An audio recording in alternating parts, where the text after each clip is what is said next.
Tonight on CTV News, tragedy in Tumblr Ridge. These kids were lost before they got to become teenagers. So let's put their pictures up, please, and remember them, not this murderer. A small northern BC town reeling after one of Canada's worst mass shootings. Several of the victims just 12 years old. At that point, we realized this was very serious, and we took tables and put them against the doors. So the suspect is identified as an 18-year-old female by the name of Jessie. What we're learning about the shooter's history of mental illness, why police had been at the suspect's home before.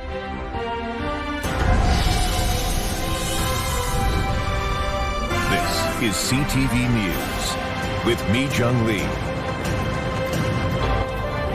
This is so devastating to our community. I walked around our rec center for about 6 hours looking for my child. The police wouldn't tell me anything. I went home not knowing where my daughter was. Hold your kids tight. Tell them you love them every day. You never know. You never know. Distraught parents in Tumblr Ridge overcome with grief, struggling to come to grips with senseless deaths. Their 12-year-old daughter was one of several children gunned down in the mass shooting that has shocked our country. Good evening. Thanks for joining us. The tight-knit community of Tumblr Ridge is grappling with grief and heartbreak tonight. 8 people were shot to death, most of them 12 and 13 years old. The shooter is also dead. We have extensive coverage of the worst mass school shooting in this country in more than 3 decades. We start with CTV's Michelle Bernaro, who is live outside RCMP Division in Surrey with the latest. Michelle? Mijung, police have told us that the shooter was an 18-year-old with a history of mental illness.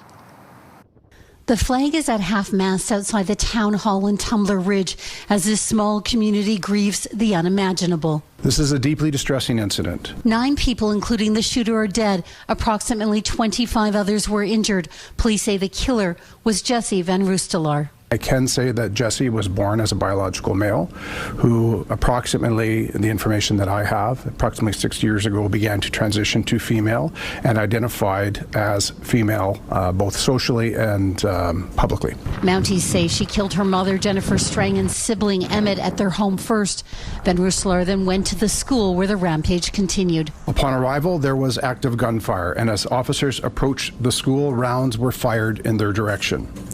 Officers entered the school to locate the threat. Within minutes, an individual confirmed to be the shooter was located deceased with what appeared to be a self-inflicted gunshot wound. The situation terrifying for students in the school and for their parents. The alert went out, and at that point we realized this was very serious, and we took tables and put them against the doors to make it difficult for anyone that had tried to enter forcefully. I called him and got him on the phone, and for 2.5 hours kept him on the phone with me just to know that he was okay. There were a lot of tense moments when he was on the phone with me of not knowing because he had to be quiet. 2 firearms, a long gun and a modified handgun, were recovered by responding officers. Police say Van Roostelaar was someone they had encountered before. Police had attended that residence on multiple occasions over the past several years, dealing with concerns of mental health with respect to our suspect. I can say that on different occasions, the suspect was apprehended for assessment and follow-up. Mounties also saying they had attended the home a couple years ago where firearms were seized, but the lawful owner petitioned for the guns and they were returned. RCMP saying that the shooter previously had a gun license, but that it expired in 2024. She did not have any firearms legally registered to her. There are, of course, many unanswered questions tonight. Police still trying to figure out the motive for these killings, which have left a community forever changed. Mijung? Michelle Bernaro reporting live tonight from RCMP headquarters in Surrey. Parents sent their children to school yesterday, not imagining the terrible fate that lay ahead. CTV's Ben Milger has more from a grieving family and the story of another girl fighting for her life right now at BC Children's Hospital. Hold your kids tight. Tell them you love them every day. You never know. Fighting through tears, Lance Young wants the world to know his murdered 12-year-old daughter Kylie lost her life just as it was about to flourish. She was just a beautiful soul. She's a light in our family. She loved art and anime. She wanted to go to school in Toronto. And we just loved her so much. She was thriving in high school. She never hurt her soul. RCMP say officers found the suspect's 39-year-old mother, Jennifer Strang, and 11-year-old stepbrother, Emmett, shot to death in the family home. The 6 victims at the school are a 39-year-old female educator, 3 female students, all 12 years old, and 2 male students, aged 12 and 13. 2 other victims remain in hospital with life-threatening injuries, including 12-year-old Maya, a minor hockey player with a gunshot wound to the head. Her mother shared this heart-wrenching photo from BC Children's Hospital, where Maya clings to life. Parents, grandparents, sisters, brothers in Tumblr Ridge will wake up without someone they love. The nation mourns with you. Canada stands by you.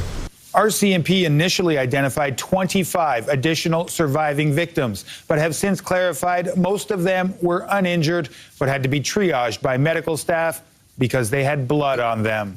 Among them, the 17-year-old who tried to save Kylie's life. There's a hero named Maddie Levesque who did CPR on my daughter for 45 minutes. Young wants to shift the focus away from the killer and on to the victims. Put my daughter's picture up in Takaria and Abel and Ezekiel and Maya, who's still fighting for her life. Put all their pictures up.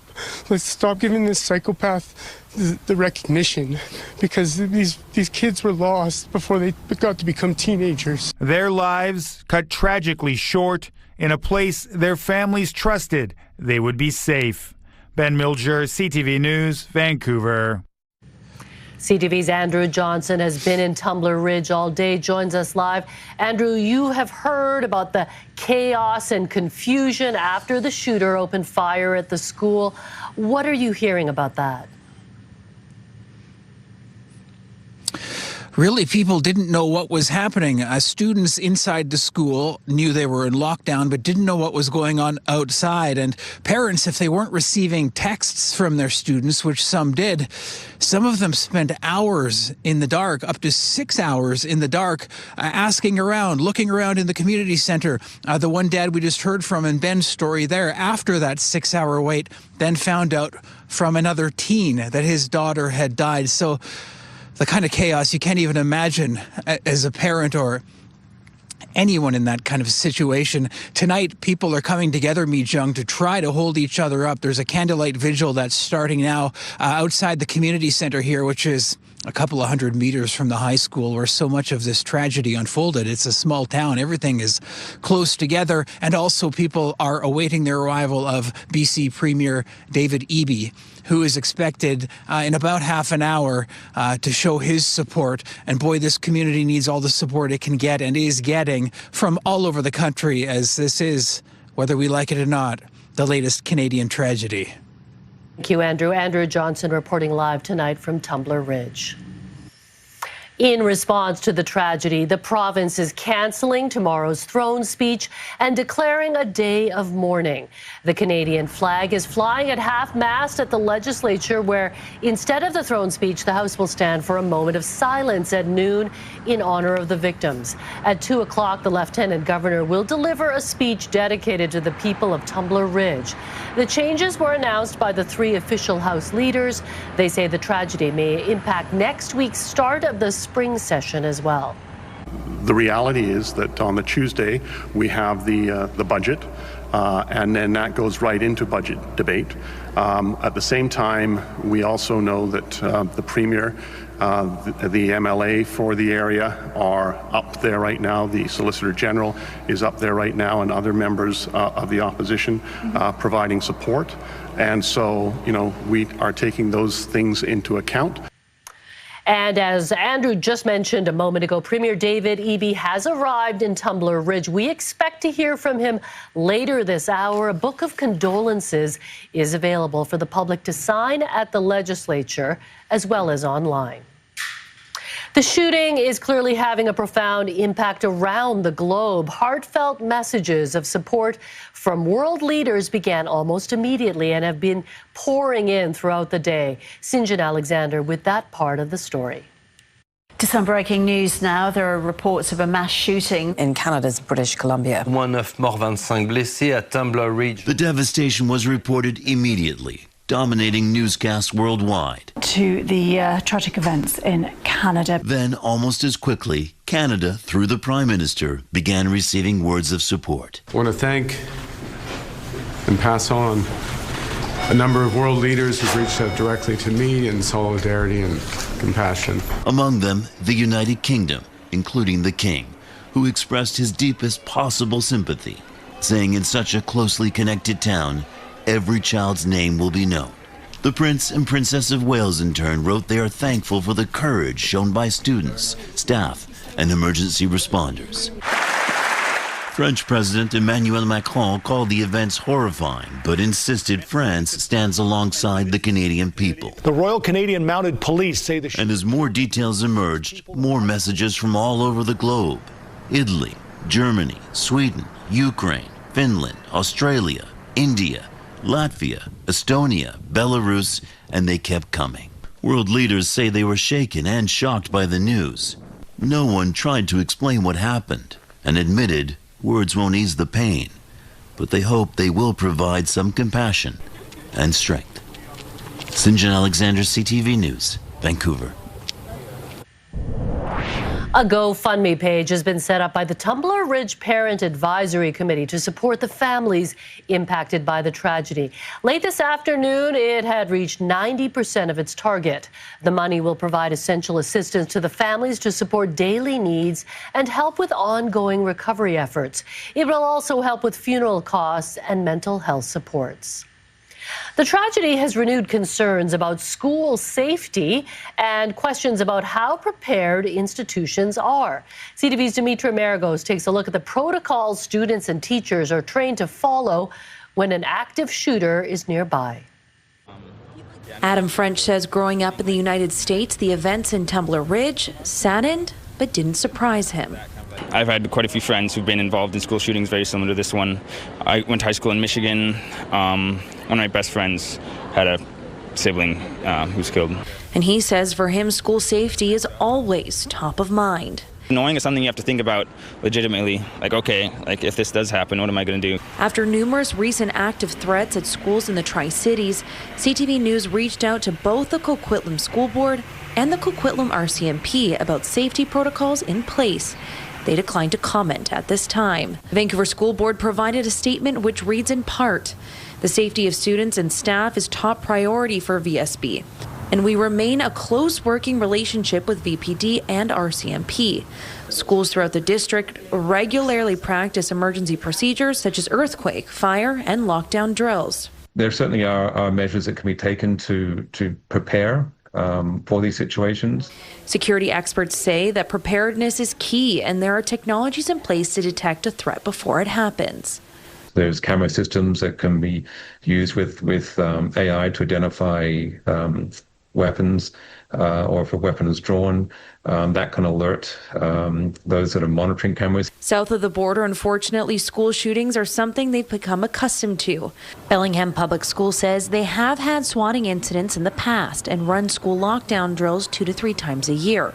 Part of the drill, barricading themselves in a room. Which is really how can we buy time and protect our students from an active threat on campus until we can get law enforcement or first responders on site to deal with that.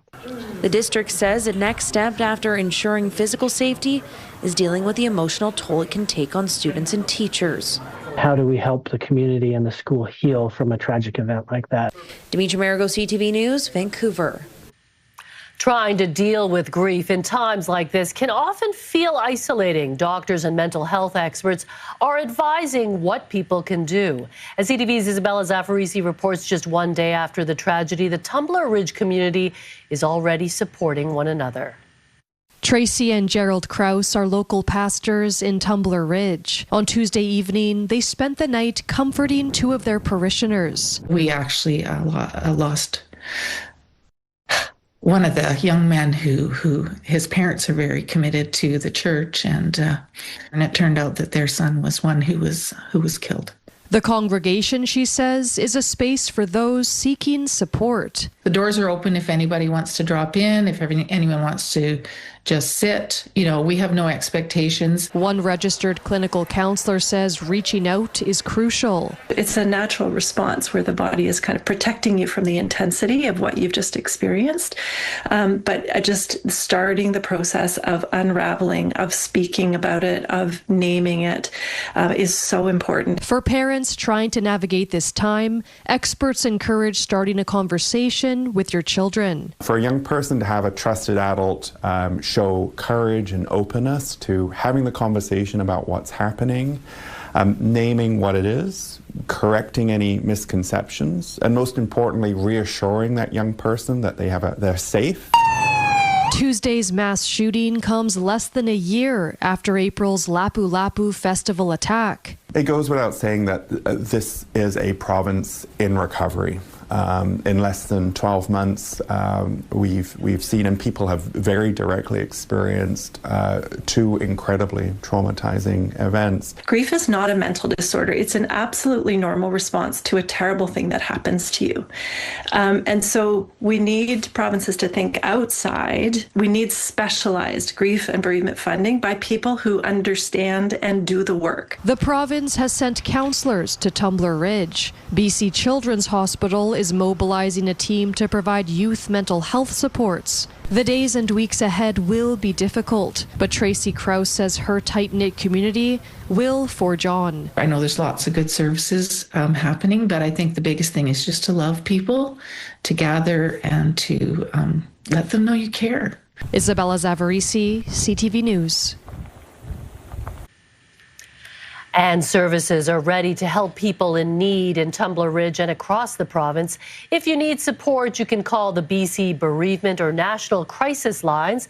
There are also services dedicated to young people, including Kids Help Phone and Foundry BC. Premier David Eby and the federal public safety minister are in Tumblr Ridge tonight as the community comes together to remember lives taken too soon. And mass shootings are something we associate with the U.S. We take a look at the history of school tragedies in Canada when CTV News at 6 continues. Stay with us. The shooting in Tumblr Ridge is among the deadliest mass casualty events ever to happen in this country. CTV's Martin McMahon looks back at other tragedies involving guns and the search for answers. I think this was unimaginable. Tuesday's mass shooting in Tumblr Ridge is one of the worst ever in Canada's history, but a deeply uncommon event. This is not the kind of thing that happens up here. And so it takes us aback, and it's completely shocking and devastating when it does occur as it has now. This shooting evokes memories of the 1986 École Polytechnique massacre in Montreal.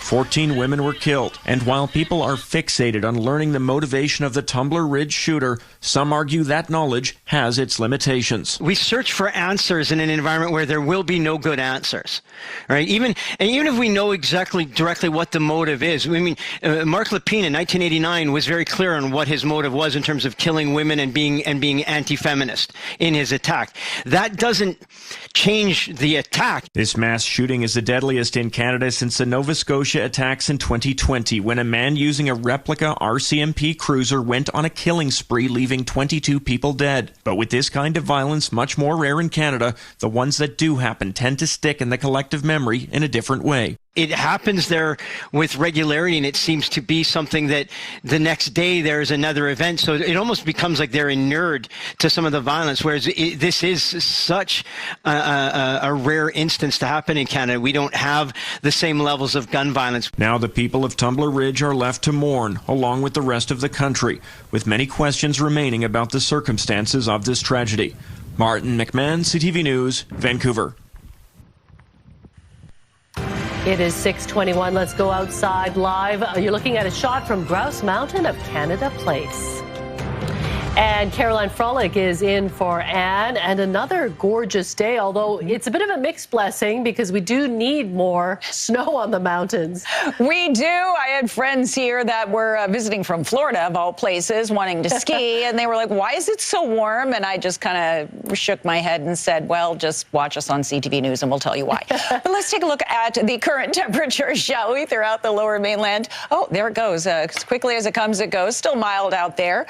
As As for tonight, there's going to be a few clouds in the sky, but dry, cool. Some clouds to start your day tomorrow, but that will change because we've got this low pressure system that will be moving in toward the lower mainland, bringing in some rainfall beginning tomorrow night. CTV Weather brought to you by Expedia Cruises. Plan, book, and safeguard your journeys. Explore the possibilities at expediacruises.ca. So Mei-Jung, another day, kind of like today, tomorrow in terms of temperature, more cloud cover, but then showers return tomorrow night. Okay, thanks a lot, Caroline. Police are warning the public about a sex assault that took place in a park near Metrotown. Also ahead, a Coquitlam Mountie was suspended with pay for 5 years for his racist and sexist messages. An RCMP adjudicator now rules on his future. That's ahead on CTV News at 6. A Coquitlam Mountie has been forced to hand over his badge. Constable Philip Dick is the last of 3 officers to be disciplined for sending racist, homophobic, and sexist messages in group chats over several years. CTV's Ben Nesbitt has more. Nearly 5 years after he was suspended with pay, Philip Dick has been fired. RCMP adjudicator Louise Morel said due to his actions, she could not justify allowing him to remain on the force. I find it incredible that Constable Dick did not realize that his racist, homophobic, rude, and sexualized comments over the extended period of 2.5 years were unprofessional, offensive, and could very well become public and damage the reputation of the force. Morel previously found Dick and Constables Ian Sullivan and Mirsad Mesbah committed discreditable conduct when they posted racist, sexist, and homophobic comments in a group chat with other officers and on police computer terminals. Morel said that Dick was the most prolific offender when it came to posting inappropriate messages. Mesbah and Sullivan's hearings had already concluded. Both are no longer with the force. The Conduct Board had previously heard that Dick has undergone cognitive behavioral therapy and fully committed to his religious faith and wanted to remain with the force. Morel said his conduct was too egregious to allow that. Dick can appeal the decision if he chooses to. That would ultimately be heard by the commissioner of the RCMP. Ben Nesbitt, CTV News, Coquitlam. And police in Burnaby are investigating a sexual assault in a park near Metrotown. Police say they responded to reports of the assault at Lobley Park just before 8 last Friday night. A woman in her 30s was walking through the park when she was grabbed by a man who covered her mouth and touched her groin. The victim fought back and the suspect took off. Burnaby's high-risk offender unit is now investigating. Police are also on the lookout for a suspect in a sexual assault at the Scott Road SkyTrain station. Transit police say on January 21st, a woman was walking to her car from the SkyTrain when she was approached by a man from behind and assaulted. Any witnesses with possible dashcam footage are asked to contact transit police.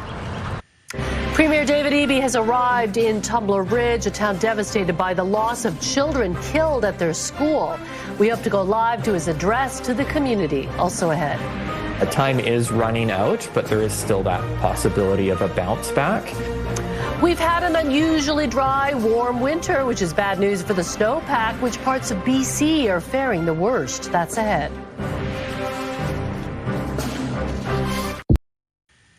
Police came to the rescue of an injured owl in Abbotsford after it was spotted near the highway. Abbey PD posted this photo of the owl wrapped in a blanket last night after spotting it near Sumas Highway and Highway 1. Officers quickly connected with Elizabeth's Wildlife Center, which came to assist. The owl looked relieved to get help and was taken to a rehab center for treatment. I love owls. They're just so mesmerizing. You can't take your eyes off them. I know. I love to see that they rescued the owl and now they're recovering. Oh. Yes, it's on the mend. Oh, Happy news there. All right, let's take a look at the forecast, shall we? Today was a nice sunny one, and this ridge of high pressure continues to bring clear conditions to the southern coast of BC tomorrow morning, while the unsettled conditions continue in the northern part of the province and along the coast. Now, in the afternoon, this ridge will be shifting east, bringing unsettled conditions and some mixing along the coast. That's the purple there. And the upper island will see some precipitation, and then later on in the afternoon, right there, you'll see it move to the rest of Vancouver Island and into the Vancouver area and Fraser Valley. And this will remain through Friday, but wait till you see what we have in store for the weekend. But first, let's talk about the next 24 hours, shall we? Closer look. Tonight, some cloud cover, but dry. Your commute to work tomorrow morning will be cool, around 3 degrees, but mainly cloudy skies. And it will remain cloudy into the afternoon. Temperatures around what we saw today, maybe a degree or two cooler, between 8 and 9 degrees. Then later in the evening, the showers begin, and that will remain again through Friday. And let's take a look at what to expect closer to Vancouver area. Here's the cloud cover tomorrow morning. This is a look at your commute. So a little bit of sun, a little bit of cloud cover, and then the cloud really enters into the picture into the afternoon. And here is the precipitation, that ridge of low pressure moving in and bringing in a lot of rainfall over the next few days. But then again, a nice weekend. But wait, let's talk about tomorrow. I'm just teasing the weekend like crazy here. Port Hardy, 9 degrees under some showers, periods of showers in Campbell River, Comox, high of 8 degrees. To the South Island, Port Alberni and Nanaimo, we're going to see a wet one tomorrow. Gulf Islands, Victoria, mainly cloudy skies and a high of 9 degrees. To the Sunshine Coast, you're going to see a little bit of sunshine tomorrow. Mix of sun and cloud and a high of 7 degrees. Squamish, mix of sun and cloud, high of 7. Going to start the day sunny. Some cloud cover will enter into the picture. Whistler, a mixed bag, a mix of sun and cloud and some showers and 4 degrees. To the lower mainland now, 9 degrees throughout under mainly cloudy skies. But again, the showers return tomorrow afternoon into the evening, right around dinner time. Friday, though, showers. But look at the weekend. Look at the weekend. Some dry temperatures, and then the rain returns on Monday. CTV weather brought to you by Expedia Cruises for air, land, and sea vacations.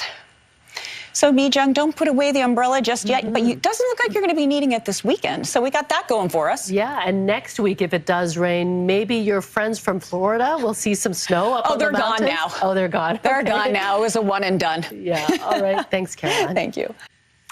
The latest data from the BC River Forecast Centre shows snowpack on the south coast and Vancouver Island is well below normal. The South Coast snowpack is 61% of normal as of February 1st, while Vancouver Island is much lower at only 39%.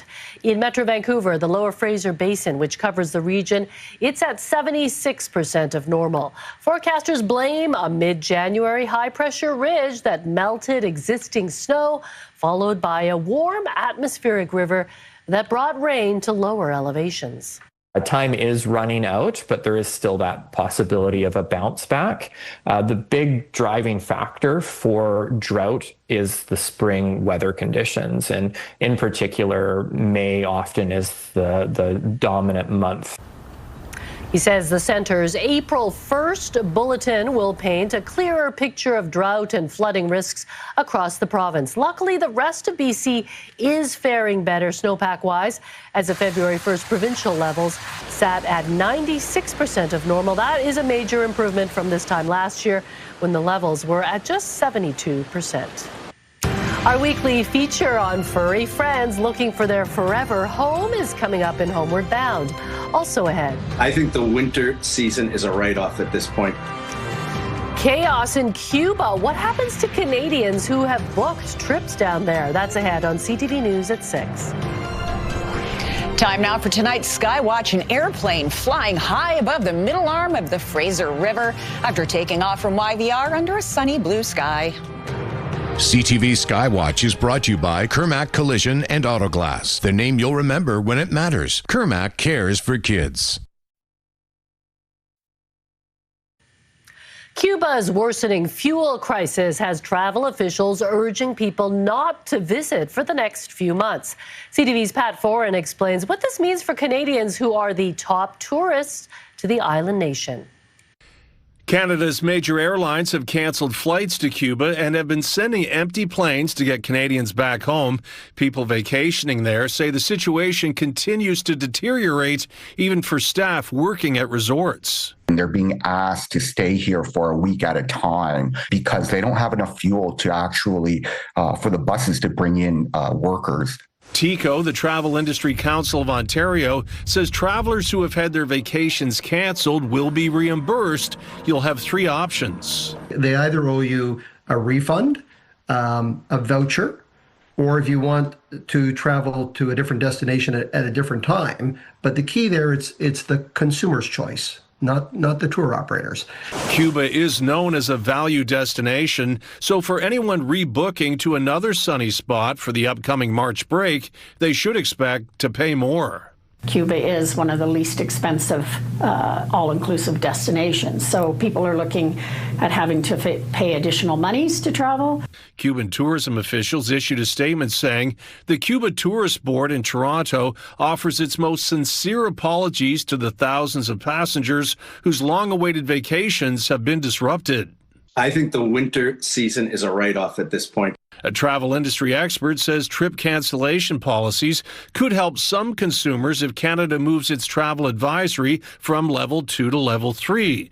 Currently, Canadians are advised to exercise a high degree of caution, but the government could say Canadians should avoid all non-essential travel to Cuba. It's our government just protecting their people from going to a country right now that will have blackouts, lack of food, lack of medication. While Canadians primarily go to Cuba during winter months, some do vacation there during the summer or book trips for the fall. But with so many uncertainties, Canadians may want to avoid Cuba until it deals with the many issues it's facing. Pat Foran, CTV News. Breaking news, the U.S. House has voted to rebuke President Donald Trump's tariffs on Canadian goods. The resolution squeaked through 219 to 211, with 6 Republicans breaking ranks. The measure seeks to cancel Trump's 2025 emergency claim that Canada's handling of cross-border fentanyl poses a national security threat. Duties of up to 35% remain in place for now, as the Senate weighs a similar move. But the president can veto the measure, making today's vote largely symbolic. The Seahawks Super Bowl parade attracts hundreds of thousands of people to downtown Seattle. We'll take you there. Plus, the Dino Brothers. Adam finds out how a pair of siblings were set to stage a Jurassic joke until things did not go according to plan. Next on the Sawatsky Sign-Up.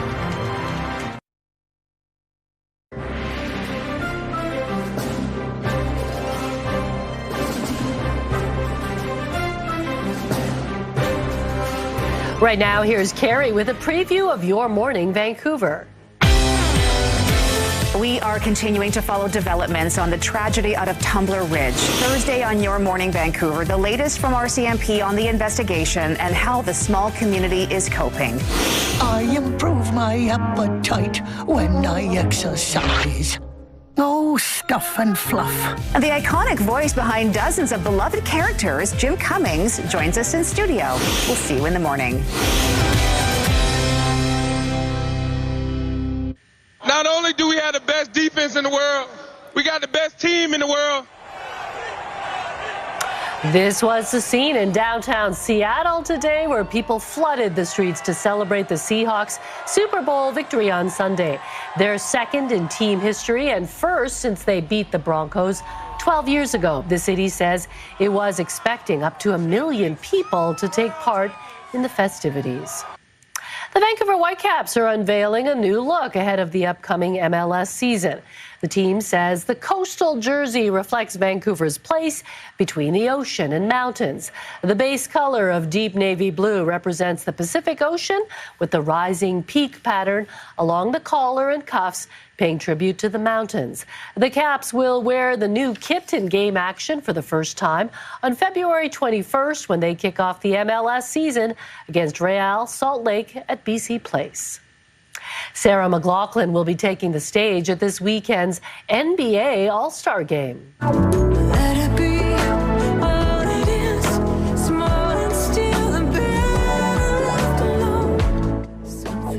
The three-time Grammy winner will sing Canada's national anthem before Sunday's marquee game, while singer Brandy will perform the U.S. anthem. Headliner Ludacris will take the stage Saturday before the All-Star Dunk Contest, while Josh Tesh, the TV and radio presenter, will perform Round Ball Rock live inside a sports arena for the first time. It was a busy day 5 of the Milano Cortina Winter Games as Canadians chase medals. And for the first time, a pair of veteran ice dancers made it to the podium. CTV's Scott Hurst reports. A podium finish for Canadian ice dancers Piper Gillis and Paul Poirier, their first Olympic medal. They've been working really hard. They're an amazing pair together. They've been together for about 15 years now. The three-time Olympians were in third after the rhythm dance. They put down a score of 131.56 in the free dance for a combined total of 217.74, and that secured them the bronze medal. Reigning Olympic silver medalist in the men's speed skating 1,000-meter, Laurent Dubreuil, was one of 3 Canadians racing for a medal in the event at Milano Cortina.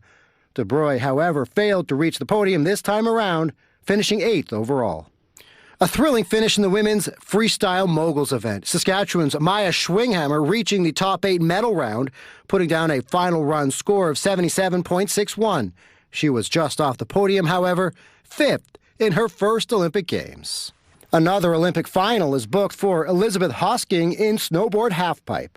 The Quebec athlete in her 3rd Olympic Games was 8th in qualifying today. The 12-rider final takes place on Thursday. 4 Canadians were taking part in the men's Super G. Jack Crawford, the top athlete wearing the maple leaf, placing 16th in the alpine skiing event, about a second and a half behind the winner. Medals were on the line in biathlon. The top Canadian was 23-year-old Calgarian Pascal Parody, finishing in 24th place. 4-player curling is now underway. Team Brad Jacobs opening up their Milano Cortina experience with a win over Germany. Men's hockey is now officially underway. Canada's first game is tomorrow against Czechia. The women will wrap up their preliminary round in a game tomorrow as well against Finland. Scott Hurst, CTV News, Toronto. An Olympic house is usually a home base for athletes, families, and fans, but this year there is no Canada House, so Canadians in Milan are organizing their own hangouts and viewing parties. CTV's Garrett Barry takes us to one of these watch parties. A friendly invasion, a sea of red taking over this Milan sports bar and making it, man, I feel like a woman, the unofficial Canada HQ. This is an amazing place.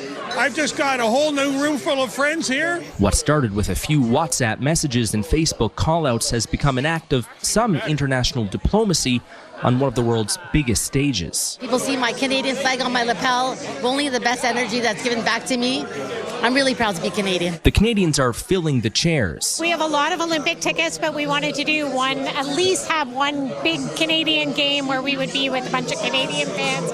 If you see us hanging out here, come on over and say hi. We're making friends, meeting people from all over the country. They're flipping the channels over to hockey and explaining the rules to everyone around. I've seen the sport before, but I've never understood it. I've been educated by Jason's, like offensive line and the blue line. The Italian staff can't seem to get enough. Love this place, Blues Canal, because we are like to building a place where people can just be themselves, bringing something from their country. Gabriella told me that her new Canadian customers and friends are always trying to solve problems and really are just nice. Garrett Barry, CTV News, Milan. A Canadian known as Frisbee Rob is going for another Guinness World Record this weekend.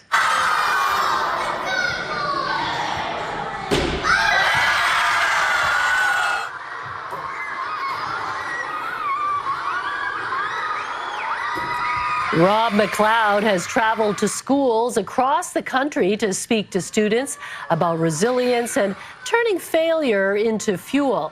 He already holds 13 world records, and his next attempt will see him launch a disc from long range, trying to sink it through a regulation basketball hoop in front of a live crowd in Calgary.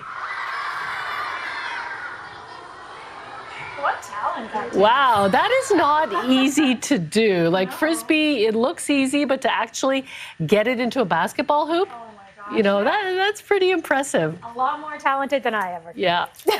Okay, well, it's time for Homeward Bound, our weekly segment where we introduce you to furry friends from local rescues who are looking for their forever home. Here are some pets now available to adopt from the BC SPCA.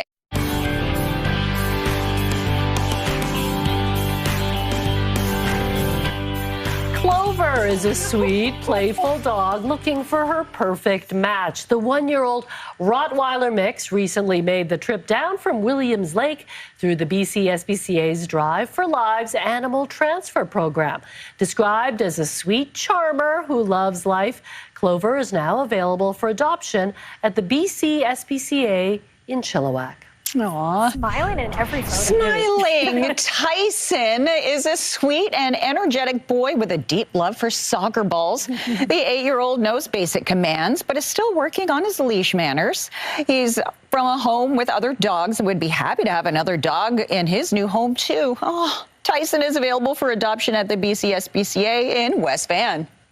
It's okay. Some of us are still working on our manners, too. Asher and Usher are a bonded pair who love snuggling and watching the world go by from their window. Asher is the more confident and social of the two, while Usher needs a bit more time to feel comfortable around new people. You always need one of each. The one-year-olds are available for adoption as a pair from the BC SPCA in Vancouver. Oh, cute. The only thing is their names are very similar. Asher, Usher. You're going to get confused, and they're going to get confused, right? I love it. Okay, for more information, head to adopt.spca.bc.ca. Just before we get to the Sawatsky sign-off, Lauren is here with a preview of your late news. Yeah, Jen, we will be continuing to follow the unimaginable tragedy in Tumblr Ridge. In just a few moments' time, Premier David Eby is speaking from Tumblr Ridge as condolences, of course, continue to pour in for victims' families, victims, and the community. There are 2 candlelight vigils tonight, one in the town and another in Victoria. And of course, we will keep on top of any developments on this story that has simply shaken the entire country, Meech. Yeah, earlier we had hoped to go to the Premier's address, but he's running a few minutes behind, so you'll have it at 11:30. Thanks, Lauren. A viral moment at Victoria's airport is back in the spotlight again. It stars one family whose prehistoric pranks aren't going extinct anytime soon. Adam explains on tonight's Sawatsky sign-off. Owen and his brother Ethan have a tale to tell that begins with a tail. I saw a tail. I thought it was like somebody dressed in a costume, but then I noticed it was a T-Rex, And then, a couple years ago at this airport in Ontario, this happened. I've seen Jurassic Park like tons. So you knew what could happen? Yeah. Owen knew he could be eaten, so he ran away. Ethan, too, until they recognized something familiar about that dinosaur's roar. Then I saw her face, so I knew it was my grandma. Her daughter, Tabitha, wasn't surprised. She's nuts. And in turn, that makes me nuts, and I let the kids be nuts as well. Which is why Tabitha was so supportive when Ethan and Owen started plotting a reptilian retaliation. We came up with a plan to scare her with our raptor costumes. The brothers practiced their roars and headed to the arrivals lounge. And we waited like tons to come and hug her scarily, And then from behind the sliding doors, the Grandmasaurus emerged. She just came holding a suitcase and coffee in a T-Rex outfit. The exact same one she scared me 2 years ago. She got you again. Yeah, I didn't see that coming. Grandma Cheryl says she felt surprised too, followed by pride. Oh, okay. It runs in the family. Now, Cheryl is indulging in some prehistoric playtime with her grandsons. Life is short. Have fun. It doesn't matter what anybody thinks. Except when it's 2 rowdy raptors thinking. I can't really tell you because she's literally right there. But is there a plan? Yes. When it comes to Jurassic joking, in this family, there's no extinction in sight. I'll get her next time. Adam Sawatsky, CTV News, View Royal. The Sawatsky sign-off, brought to you by CapitalDirect.ca. Let's make your vision a reality with Capital Direct. Call and talk to our team today. What a grandmother. Yeah. I want to be friends with that family. She's not flying on the plane like that, I hope. I hope so. All right, thanks for joining us. Good night. Good night.